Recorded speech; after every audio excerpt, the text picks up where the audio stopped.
ஓம் சாந்தி. சிந்தனை செய் மனமே என்ற இந்த நிகழ்ச்சியில் இன்று நாம் பொசிஷன் மே ரஹோ ஆப்போசிஷன் சமாப்த் ஹோ ஜாயேகா.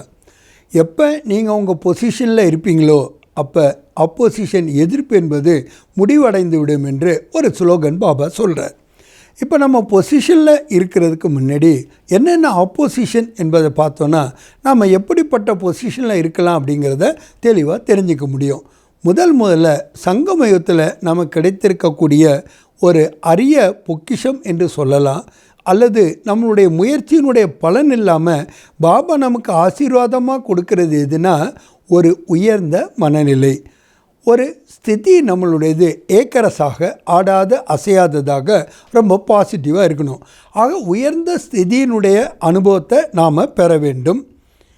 அதுக்கு ஆப்போசிட்டாக இருக்கின்றது பல காரணங்கள். அதை நாம் எதிர்கொள்வதற்கு நமக்கு பொசிஷன் என்ன கொடுத்துருக்கார்?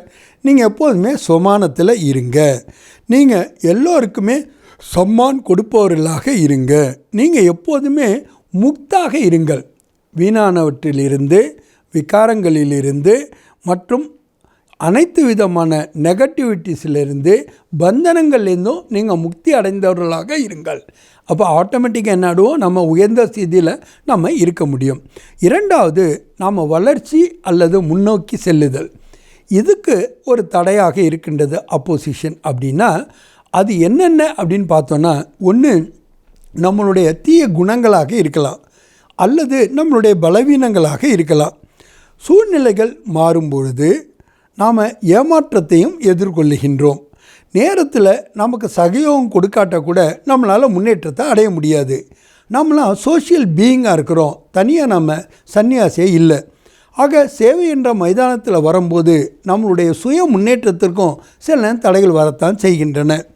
ஆக இந்த சேலஞ்சை அப்போசிஷனை நாம் ஃபேஸ் பண்ணுறதுக்கு பாபா என்னென்ன வழிமுறைகளை சொல்லியிருக்கார் என்பதை நம்ம வானிலை டெய்லி கேட்டுகிட்டு தான் இருக்கோம். மூன்றாவது, நாம் லட்சியத்தை அடைவதற்கு என்ன ஆப்போசிஷன் வருது. ஏன்னா லட்சியத்தை நாம் அடையணுன்னா சைடு சீனை பார்த்து நின்றுடக்கூடாது. நம்மளுடைய ஃபோக்கஸ் எப்போதும் சொல்யூஷனில் தான் இருக்கணுமே தவிர ப்ராப்ளங்கள் மேலே இருக்கக்கூடாது. ஏன்னா ப்ராப்ளத்தின் மேலே நாம் ஃபோக்கஸ் பண்ணோன்னா அது ரொம்ப பூதகரமாக ஆயிடுது. நமக்கு முன்னாடி பிரச்சனை ரொம்ப பெருசாகவும் நாம் ரொம்ப சின்னவங்களாக ஆகிடுறோம், நமக்கு அது பெரிய சேலஞ்ச் ஆகிடுது. அதுக்கு பதிலாக நம்ம சொல்யூஷன் மேலே ஃபோக்கஸ் பண்ணணுன்னா நாம் பெரியவங்களாகிடுறோம், அந்த பிரச்சனைகள் சிறிதாக ஆகிவிடுகின்றன. அதனால்தான் நமக்கு பிரச்சனைகளை சமாளிக்கிறது என்பது ரொம்ப ஈஸியாக ஆகிவிடுகின்றது. அதே மாதிரி நம்மளுடைய லைஃபு பர்பஸ்ஃபுல்லாக மீனிங்ஃபுல்லாக இருக்குன்னா அதுக்கு ஆப்போசிஷன் நிறைய இருக்குது. ஏன்னா சூழ்நிலைகளும் மாறுகின்றது, மனிதர்களும் மாறுகின்றார்கள். நாம் யாரை எதிர்பார்த்தோமோ அவங்க அப்படி இல்லாமல் இருக்கின்றார்கள். ஆக எப்போ நாம் பிறரை பார்க்கின்றோமோ, அவர்களுடைய பலகீனங்களை பார்க்கின்றோமோ, அப்போ தான் நாம் மனம் விட்டு போனவர்களாக போய்விடுகின்றோம். ஆக நம்மளுடைய வளர்ச்சிக்கு தடையாக இருப்பதற்கு முன்னாடி நம்மளுடைய லைஃபே ஒரு பர்பஸ்ஃபுல்லாக இல்லாமல் மீனிங்ஃபுல்லாக இருக்காத போது தான் நாம் மனம் விட்டு போய்விடுகின்றோம்.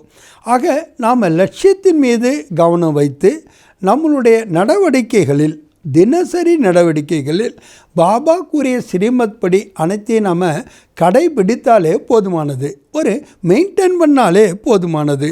ஆட்டோமேட்டிக்காக நாம் நம்மளுடைய பொசிஷன்லேயும் இருக்க முடியும், ஆப்போசிஷனையும் நம்ம வெற்றி அடைய முடியும்.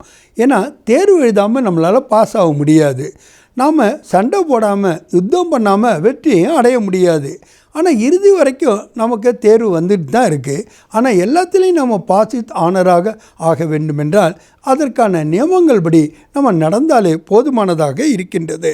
ஆக சக்ஸஸ்ஃபுல் லிவிங், வெற்றிகரமான ஒரு வாழ்க்கையை நாம் அனுபவம் செய்வதற்கு கூட பல பிரச்சனைகளை நாம் கண்கூடாக பார்க்கின்றோம். நாம் பிரச்சனைகளாக பார்க்காம சவால்களாக, சேலஞ்சஸாக நினைச்சாலே போதுமானது. Just a change in the word.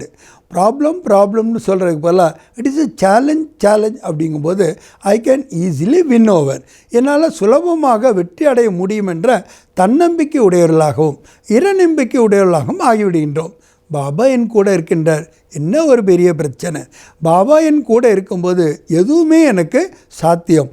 அசாத்தியம் என்பது எதுவுமே இல்லை என்ற ஒரு உணர்வை நாம் இந்த பிராமண வாழ்க்கையில் பெறுகின்றோம்.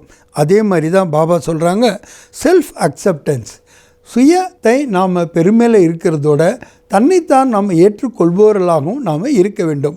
ஆக நம்பிக்கை உடையவர்களாகவும் தன்னம்பிக்கையோடு பொதுநலம் உடையவர்களாகவும் நாம் இருக்கும்போது தான் இந்த ஸ்லோகனை நம்மளால் ஃபாலோ பண்ண முடிகின்றது.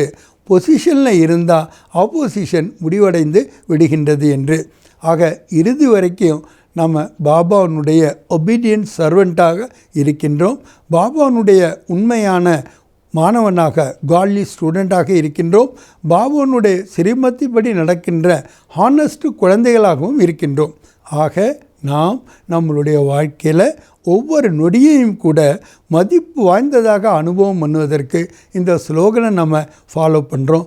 நாம் நம்ம பொசிஷனில் இருந்தால் அப்போசிஷன் எல்லாமே முடிவடைந்து விடுகின்றது. நல்லது. ஓம் சாந்தி.